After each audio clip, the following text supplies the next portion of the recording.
Olá, eu sou Cristi de Castro, psicóloga clínica, consteladora familiar. Sou dona da Equânime, que fica na rua Araguaia, número 265, na freguesia Jacarepaguá. E se você quiser conhecer o meu trabalho e das outras pessoas que trabalham lá, você pode deixar recado no privado e eu te retorno, ou um de nós te retorna. Bom, hoje a gente vai falar um pouquinho sobre uma das leis ou uma das ordens do amor. Lembrando que os meus vídeos são para aquelas pessoas que têm pouco ou quase nenhum conhecimento a respeito das constelações. Então, são sempre informações muito básicas. As ordens do amor, que é um título dos livros básico de qualquer constelador, de Bert Helling. Bom, vamos começar falando que as ordens não foram criadas por Bert Helling. Ele observou. E como ele coloca mesmo em um dos livros deles, ou talvez em mais de um, as observações podem ser feitas diretamente nos trabalhos das constelações. E foi observando que ele chegou a pelo menos 3 delas: pertencimento, hierarquia e equilíbrio. Qual que é a função das ordens? Uma das funções é a manutenção da família, é permitir que a família se torne uma família. E quando a gente está falando de família, a gente não está falando só do núcleo atual da gente, a gente está falando de todos que vieram, todos os nossos antepassados. Ou pelo menos um grupo mais próximo dos nossos trisavós para cá. E eu resolvi começar pelo pertencimento. Uma palavrinha bem interessante. O que é pertencer? É você fazer parte. E por que pertencer é tão importante? Só para vocês terem uma ideia da importância disso, Erik Erikson, eu não sei se no livro Juventude, Identidade e Crise ou no Infância e Sociedade, ele fala de 2 coisas que são principais no ser humano: segurança e pertencimento. Isso é basilar. E a gente faz tudo inconscientemente, até morrer, para poder pertencer a um grupo. E o pertencimento, ele é um meio da gente se sentir seguro. Então, as 2 coisas estão sempre atreladas. E como é que funciona essa coisa do pertencimento? Quem é que pertence a uma família?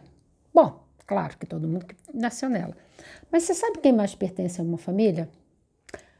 Sabe aquele nosso bisavô que teve um caso com a vizinha do lado e teve filho?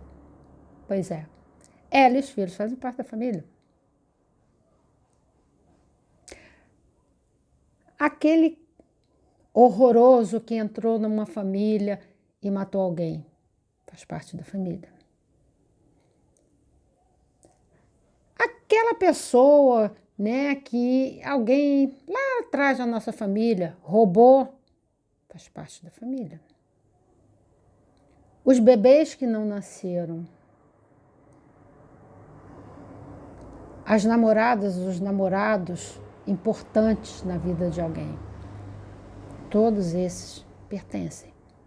E aí, quando a gente começa a pensar nisso, ou começa a ter consciência nisso, a gente começa a ver o quanto é fácil a gente excluir alguém, esquecer alguém. E quando isso acontece, alguém da família vai olhar para isso, para tentar consertar, para manter a família funcional e íntegra.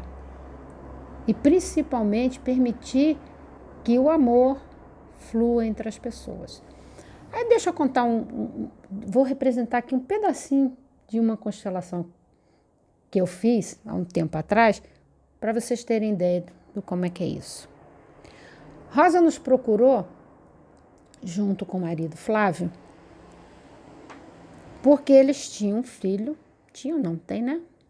Um filho que é de um comportamento completamente desarticulado, que não pertence, que não tem ninguém da família que faça, cria muitos problemas na família e que eles tinham sido aconselhados pelo psicólogo do menino a fazer uma constelação. Quando os representantes entraram, porque foi uma constelação de grupo, o casal de imediato ficou juntos. Todos os dois olhando para a mesma direção, de mão dada. Quando eu convidei uma pessoa para representar a criança, a pessoa entrou e de imediato passou pelos pais e quase que sai do campo. Vou virar um pouquinho para vocês verem. Os pais estão aqui e ele está olhando para lá.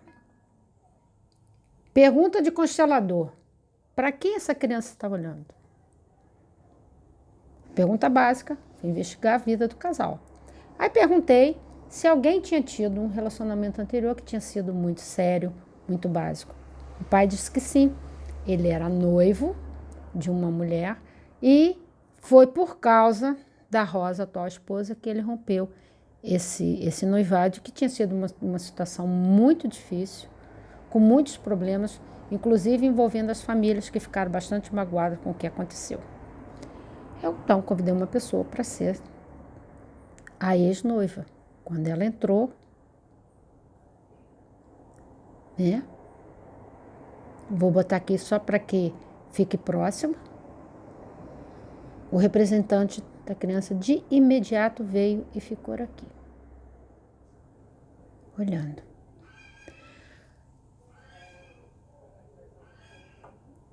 O pai também virou para olhar. Não a mãe, mas o pai. E a gente percebia que isso aqui não era o suficiente, que havia algo mais. Eu perguntei a ele, que estava do meu lado, essas perguntas não são feitas em público, são feitas só para a pessoa que está, para preservar, né? Eu perguntei para ele, né, se havia acontecido alguma coisa, se tinha uma criança dessa relação. Ele disse que ele não sabia de criança nenhuma. Mas era muito explícito que aqui tinha acontecido alguma coisa. Então eu peguei uma âncora, que aqui eu vou representar por essa pedra, e coloquei na frente. De imediato, ele pegou a âncora para si. Bom, nós fizemos, para terminar, as falas de cura, que eu não vou repetir aqui, para resolver esse problema, para incluir a moça no sistema, e eu deixei isso aqui como um segredo, embora eu soubesse, e eu sentisse, e o representante também, que era exatamente o irmão dele mais velho, porque ele é filho único. E a nossa constelação terminou aí. Não é costume a gente acompanhar o que acontece depois das constelações. Isso, inclusive, é uma orientação do próprio Bert Hellinger, para a gente não ter nenhuma interferência no que acontece.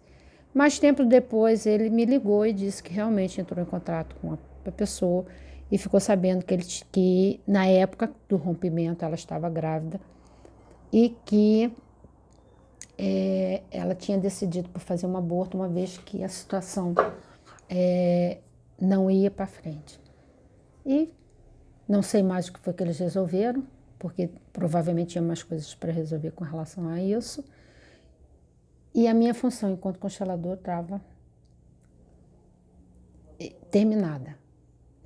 Isso é que é um pertencimento. Essa moça pertence à família e isso foi explicado para ele. E mais, eu também mais tarde vinha a dizer para ele que ele precisava incluir esse filho e se lembrar dele e apresentar esse filho para o filho, tirar ele da posição de filho mais velho. E filho único, ele não era filho único, ele era filho, o segundo, o caçula de 2 irmãos. Até a próxima, pessoal.